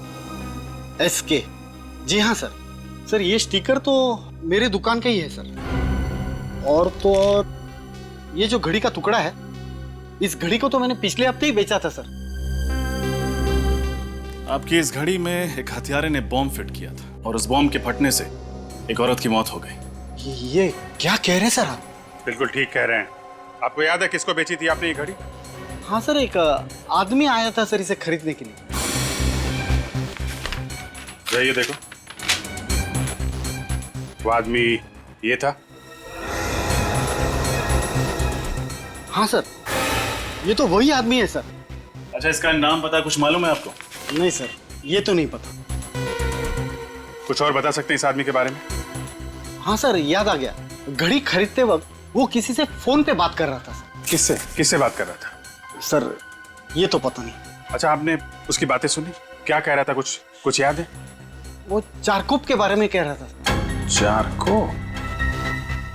सर इस चंदर ने भी तुम्हें बताया था कि टेलीफोन एक्सचेंज के बाहर जो आदमी उससे मिलने आता था वो भी रिक्शा वाले से चारकोप भी चलने के लिए कहता था। चलो चारकोप चलते हैं, शायद ये आदमी हमें वहीं पे मिलेगा।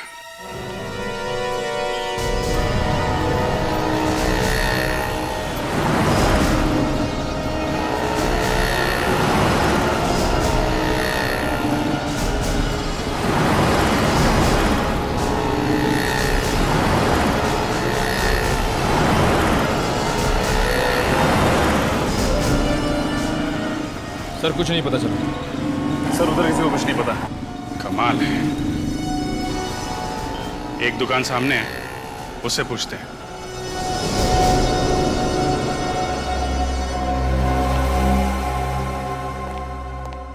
आप लोगों को क्या चाहिए साहब? हमारे सेठ बाहर गए हुए हैं। बाहर गए? जी साहब। कोई बात नहीं। आप जरा ये स्केच देखो। इस आदमी को देखा यहाँ आसपास? ये तो हमारे सेठ की तरह लग रहा है साहब। ये हमारे सेठ ही हैं। ये तो इनके सेठ निकले। खुद की इतनी बड़ी दुकान है। क्या नाम है तुम्हारे सेठ का? मकरंद साहब। मकरंद? जी साहब। निखिल जरा वो टुकड़ा दिखाना इन्हें। ये देखिए।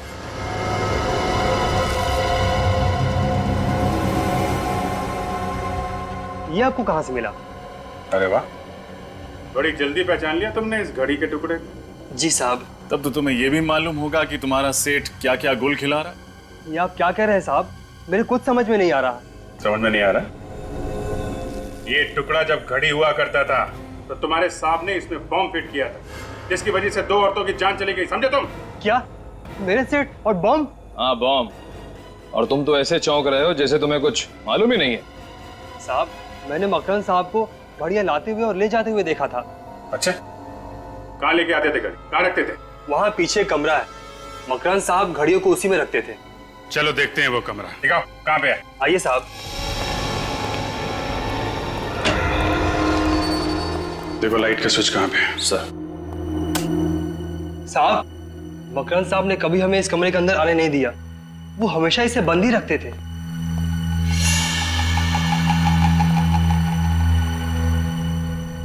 My God.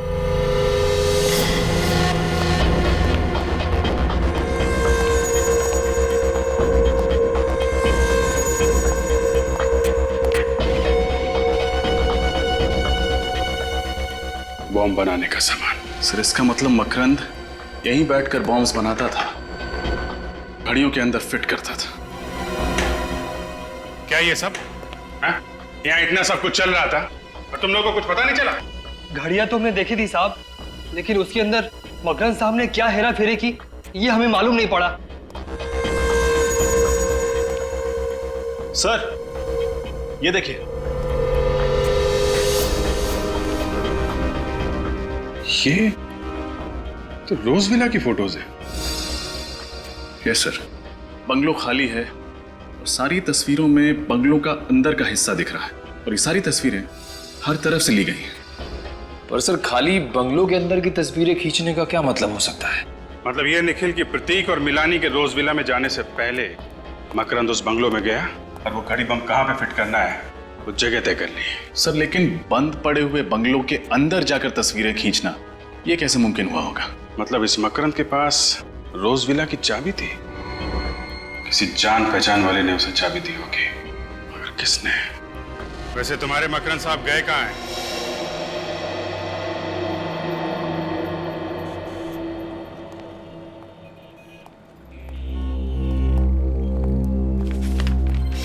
ये आप ही की दुकान का बिल है? जी सर, ये बिल मेरी ही दुकान का है। तो फिर इस पर जो 3 घड़ियां बेची गई है नताशा को, वो किसने बेची? शायद सोहन ने ये घड़ियां बेची थी सर। तो बुलाओ इस सोहन को। वो आज काम पे नहीं आया सर। काम पे नहीं आया? क्यों? देखिए ना, परसों ही उसे काम पे रखा था और कल से गायब है। परसों काम पे रखा, परसों उसने घड़ियां बेची और कल से काम पे नहीं आ रहा है। कमाल है सर। लेकिन सर जो घड़ियां नताशा जी को उसने बेची थी वो हमारे स्टॉक में थी ही नहीं। क्या मतलब है आपका? वो घड़ियां सर, घड़ियां। मैंने उससे पूछा भी कि वो घड़ियां कहाँ से लाया, तो उसने बताया कि हमारे स्टॉक में ही पड़ी थी। अगर तुम्हारे स्टॉक में नहीं थी तो फिर तुमने माना कैसे? अब सर नताशा जी को वो पसंद आ गई थी, माल बिक रहा था, पैसे आ रहे थे, तो मैंने बहस नहीं की। तुम्हारी इस लापरवाही की वजह से क्या हुआ मालूम है? नताशा की मौत हो गई। Sorry sir. सॉरी अभिजीत, ये सोहन जानता था कि नताशा यहीं पर आएगी इसी दुकान में, तो 3 घड़ियां खरीदने के लिए, इसलिए इस सोहन ने ये घड़ियां बॉम्ब फिट करवा के बाहर से ले ली और यहाँ ला करके उसे बेच दी। मतलब सब कुछ पहले से ही तय था? हाँ अभिजीत, सब कुछ पहले से ही प्लान था। सोहन का पता है तुम्हारे पास? जी सर, उसने जिस नंबर से मुझे फोन किया था वो नंबर मेरे मोबाइल में होगा। नंबर दो जरा। जी 03622 91919 919। जी सर क्या हुआ? ये नंबर तो स्टेट एजेंट करण का है। करण का?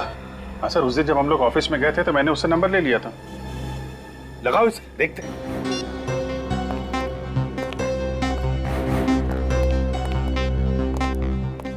नहीं सर, फोन बंद आ रहा है। फोन बंद आ रहा है?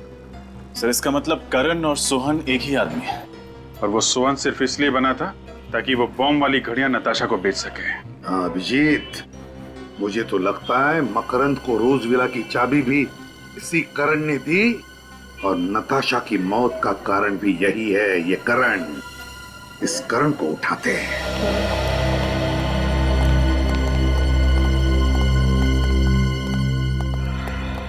आप लोग? करण कहाँ है? आपको मालूम नहीं सर? क्या मालूम नहीं? करण की आज सुबह ही मौत हो गई। क्या? करण की मौत हो गई आज सुबह? कैसे? एक्सीडेंट, ट्रक ने उसे उड़ा दिया। वो हॉस्पिटल तक भी नहीं पहुंच पाया बेचारा। एक्सीडेंट या खून? क्यों एक्सीडेंट या खून? अभिजीत, मुझे तो यही लगता है ये एक्सीडेंट नहीं खून है। खूनी को पता चल गया कि हम करण को उठाकर उससे सच उगलवा लेंगे, तो उसने उसका खेल ही तमाम कर दिया। अच्छा ये बताओ, ये जो बंगलो आपस में बदले थे, ये गलती सिर्फ करण की थी या फिर? नहीं सर, वो सिर्फ करण की वजह से हुई थी। फिर भी तुम कुछ जानते हो, हमें पता है। क्या जानते हो बताओ जल्दी। देखो घबराओ मत, सच सच बताओ तो तुम्हें कुछ नहीं होगा, कोई कुछ नहीं करेगा तुम्हें। बताओ क्या जानते हो? देखिए सर, वो पिछले 2 दिन से काफी डरा हुआ, उसके मन में कोई राज था। राज? कैसा राज? वो राज बताने से पहले उसकी मौत हो गई। क्या जानता था ये करण जिसकी वजह से उसकी मौत हो गई? करण के घर की तलाशी लेते हैं सर। सर वो इतना डरा हुआ था कि 2 दिन से ऑफिस में ही सो रहा था। क्या? 2 दिनों से वो ऑफिस में ही सो रहा था? वो घर गया ही नहीं? घर गया ही नहीं। करण 2 दिनों से घर गया ही? ये क्या है अभिजीत? पिछली बार जब हम यहाँ आए थे तब तो ये पेंटिंग नहीं थी, है ना? हाँ सर, ये 2 दिन पहले ही खरीदी है। किसने? करण ने। 2 दिन पहले करण ने ये पेंटिंग खरीदी? 2 दिन पहले? है ना बड़ी अजीब बात। एक आदमी जिसके सिर पर मौत मंडरा रही है, जो 2 दिन से डर के मारे अपने घर नहीं जाता लेकिन ऑफिस में सोता है, वो आदमी 2 दिन पहले ये पेंटिंग खरीदता है।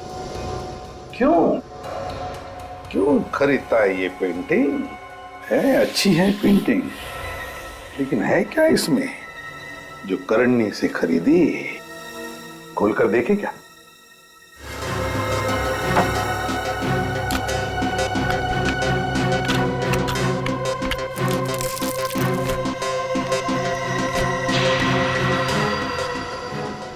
ओ, ये क्या है? Blank envelope. कुछ है इस एनवलप में।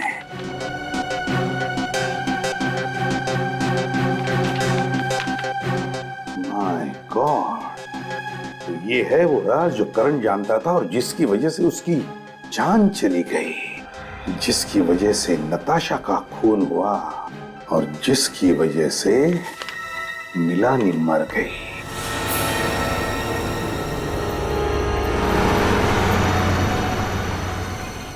सोलापुर की इतनी सारी बसें निकल गई, लेकिन ये मकरंद अब तक दिखाई नहीं दिया। सर कहीं उसे पता तो नहीं चल गया कि हम लोग आने वाले हैं? देखते हैं, इंतजार करते हैं। और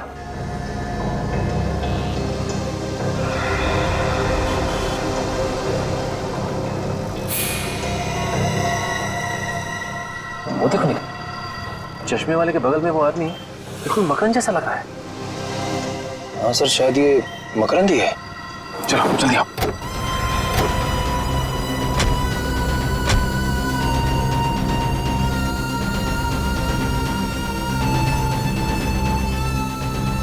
मिस्टर मकरंद, कौन हो तुम लोग और मेरा नाम कैसे जानते हो? मकरंद बाबू, हम लोग सीआईडी से। सीआईडी? अगर आप लोग सीआईडी से हैं तो मैं इसमें क्या कर सकता हूँ? कुछ नहीं, हम ही करेंगे जो करना है।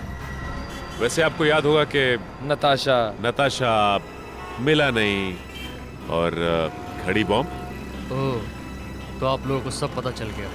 लेकिन आप लोग मेरा कुछ बिगाड़ नहीं सकते, क्योंकि आप लोगों के पास मेरे खिलाफ कोई सबूत नहीं है। सबूत है मकरंद, सबूत है। करण मरने से पहले तुम्हारी काली करतूतों का चिट्ठा एक कागज पे लिख कर गया था, और वो कागज का टुकड़ा हमारे पास है, सीआईडी के पास। अब चुपचाप अपना जुर्म कबूल कर लो, वरना भागता किधर है?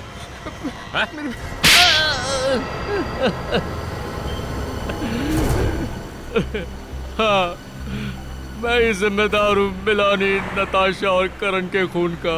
ये सारे खून तुमने किए क्यों? पैसों के लिए। करण को किसी तरह पता चल गया कि मुझे बॉम्ब बनाने आता है। बस उसने मुझे ढूंढ निकाला और कहने लगा कि एक आदमी है जो मुझे घड़ी बम बनाने के लिए मुंह मांगी रकम देगा। और फिर तुमने बड़ी सफाई से तो फोन मिलानी के घर के हॉल में फिट कर दिया, ताकि फोन उठाने आए और उसकी मौत हो जाए। हाँ, पहले मैंने रोज विला के अंदर घुसकर अच्छी तरह जांच पड़ताल की, और फिर जिस दिन प्रतीक और मिलानी वहां रहने आए, मैंने चुपके से वो घड़ी वाला कार्टून टेम्पो के अंदर रख दिया। और बाद में जब मैं टेलीफोन वाला बनकर अंदर गया तो उस वक्त मैंने देख लिया कि घड़ी वहीं लगी हुई है। तब मैंने ये ठान लिया कि मैं फोन हॉल में ही लगाऊंगा। और जिस दुकान से नताशा ने घड़ियां ली थी उसमें भी बम मैंने ही लगाया था। और करण की मौत को तुमने बड़ी सफाई से एक्सीडेंट का रूप दे दिया। करना पड़ा, क्या करता। वो आप लोगों के सामने अपनी जबान खोलने वाला था, इसलिए उसे भी रास्ते से हटाना ही पड़ा। और ये सब कुछ करने के लिए तुम्हें पैसे किसने दिए? पैसे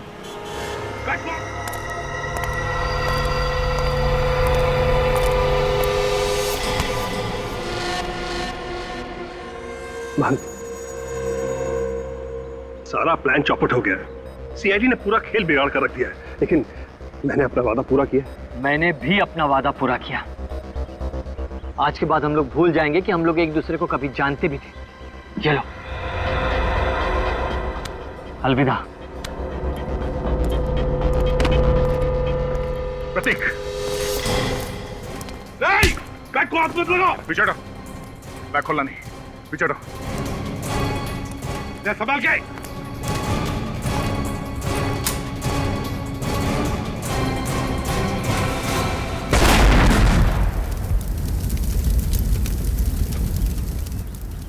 गद्दार, तूने मुझे मारने की कोशिश की। मैंने कुछ भी नहीं किया। ये सब इसी का किया हुआ है। झूठ बोल रहा है सर। दरअसल ये आप लोगों को भटकाने की कोशिश कर रहा है। प्लान इसी का था, इसी ने बनाया था। ये बोल रहा है साहब। मैं बता दूंगा। अरे कमाल कर रहा है। मैंने कुछ नहीं किया साहब। मेरा ये झूठ बोल रहा है। इसने क्या किया और क्या नहीं अभी पता चल जाएगा।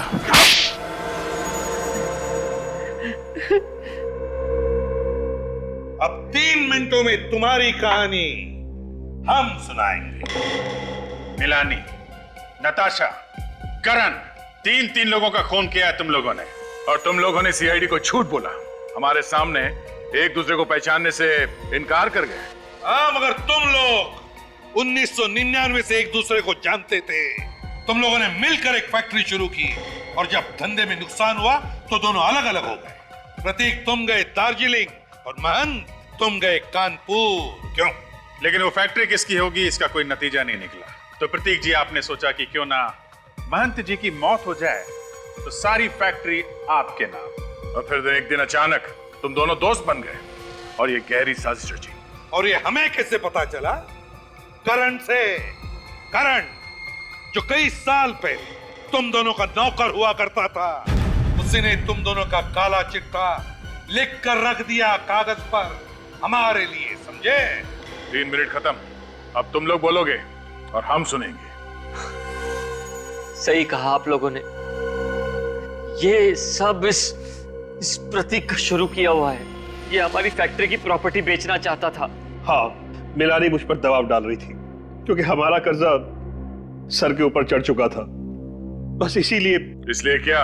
इसलिए इसने प्लान बनाया। इसे पता था कि हम लोग मुंबई आ रहे हैं।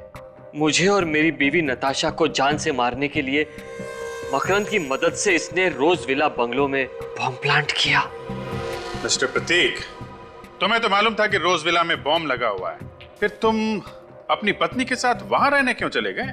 सर, मिलानी की रोज रोज की नोक झोंक से मैं परेशान हो चुका था, थक चुका था। वो मुझे डिवोर्स देने को तैयार नहीं थी।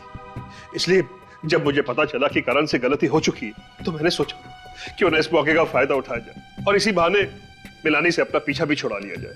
और मिस्टर महंत, जब आपको पता चल चुका था कि प्रतीक आप दोनों की जान लेना चाहता है, तो आपको सीआईडी के पास आना चाहिए था। आप हमारे पास क्यों नहीं आए? क्योंकि ये भी दूध का धुलावा नहीं है सर। मिलानी के मौत के कुछ घंटों बाद ही इसने मुझे फोन पर धमकी दी और हमारी पुरानी जगह पर मिलने को कहा। कुछ साबित नहीं कर पाओगे मान तुम, इससे कोई फायदा नहीं होने वाला। बिना मेरे फायदे के मैं अपना वक्त बर्बाद नहीं करता प्रतीक। नेवर। तुमने मुझे और मेरी बीवी नताशा को बॉम्ब ब्लास्ट में उड़ाने का बहुत अच्छा प्लान बनाया था, मगर भला हो उस करण का जो उस बॉम्ब ब्लास्ट में तुम्हारी बीवी मिलानी ही मारी गई। सोचो प्रतीक, सोचो, अगर यही बात मैंने सीआईडी को बता दी तो बता क्यों नहीं देते? बिजनेसमैन हूं ना, हर बात में सबसे पहले अपना फायदा सोचता हूं। अच्छा, तो मुझे बचाकर तुम्हें क्या फायदा होने वाला? ना, सिर्फ मुझे ही नहीं, तुम्हें भी। हम दोनों को बहुत बड़ा फायदा हो सकता है अगर तुम मेरा छोटा सा प्रस्ताव मान लो तो। कैसा प्रस्ताव? देखो प्रतीक, हम दोनों ने मिलकर पार्टनरशिप में बिजनेस शुरू किया था, ये सोचकर कि करोड़ों कमाएंगे, ऊंचाई तक पहुंचेंगे। आज हम लोग ऊंचाई तक तो पहुंच गए, मगर नीचे करोड़ों का कर्जा है। ये सारी मुसीबतें टल सकती है प्रतीक, अगर तुम मेरी बात मान लो तो। देखो मान, जो कहना है साफ साफ कहो। अब तुमने तो बड़ी आसानी से बॉम्ब ब्लास्ट करके अपनी बीवी मिलानी को मरवा दिया। नहीं, मैं सच कह रहा हूं ना। तुम कहना क्या चाहते हो मान? मैंने जानबूझकर मिलानी को मारा है? अब तुमने जानबूझकर मारा है या खैर छोड़ो इन बातों को, और मेरी एक छोटी सी और आसान सी बात सुनो। देखो, जिस तरह तुमने बॉम्ब ब्लास्ट में अपनी बीवी मिलानी को मारा है ना, ठीक उसी तरह तुम्हें मेरी बीवी नताशा को भी मारने में मेरी मदद करनी होगी। सिंपल। लेकिन इसमें मेरा क्या फायदा है? I knew it. ये हुई ना एक अच्छे बिजनेसमैन वाली बात। प्रतीक, मेरी बीवी नताशा का 50 करोड़ का इंश्योरेंस है। मेरी बीवी नताशा मर गई, फिर 25 करोड़ मेरे, 25 करोड़ तुम्हारे। तुम अपने रास्ते, मैं अपने रास्ते। और सीआईडी, उनका क्या? सीआईडी यार, सीआईडी को कैसे पता चलेगा? ये राज तो तुम्हारे मेरे बीच में है ना। ठीक है, मुझे मंजूर है।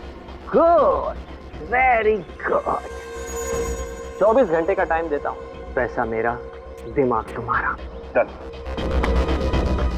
24 घंटे। और फिर मैंने मकरंद को फोन किया। बम बनाना मेरा खुफिया पेशा है। जब मुझे दुगने पैसे का लालच दिया गया तो मैं इनकार न कर सका। प्रतीक, तुम्हारे इस प्लान का मोहरा था करण, मगर तुम दोनों ने उसे ही मार दिया। हाँ, दरअसल महंत और मैं कर्ज में डूबे हुए थे। दोनों को पैसों की सख्त जरूरत थी और उसको शक हो गया था कि ये हम दोनों की मिली भगत है। प्रतीक, तुमने अपने फायदे के लिए करण का इस्तेमाल किया और मान तुमने प्रतीक का। नताशा की मौत के बाद ब्रीफकेस में बॉम्ब रख के तुमने प्रतीक को दिया ताकि ये ऊपर पहुंच जाए और इंश्योरेंस के 50 करोड़ रुपए तुम अकेले हजम कर जाओ। नहीं सर, इरादा तो ऐसा नहीं था। मैंने प्रतीक से कहा भी कि जब तक सीआईडी का मामला ठंडा नहीं हो जाता धीरज रख और इंश्योरेंस के पैसे आने का इंतजार कर, मगर इसने मेरी एक नहीं सुनी। अब इसके हिस्से के इंश्योरेंस के 25 करोड़ रुपए मैं अपनी जेब से तो दे नहीं सकता था, इसीलिए वक्त के साथ खेलने का बड़ा मजा आता है ना तुमको। अब जेल में बैठकर एक एक सेकंड, एक एक मिनट, एक एक घंटा, एक एक दिन गिनते रहना, तब तक फांसी का ऑर्डर आ ही जाएगा।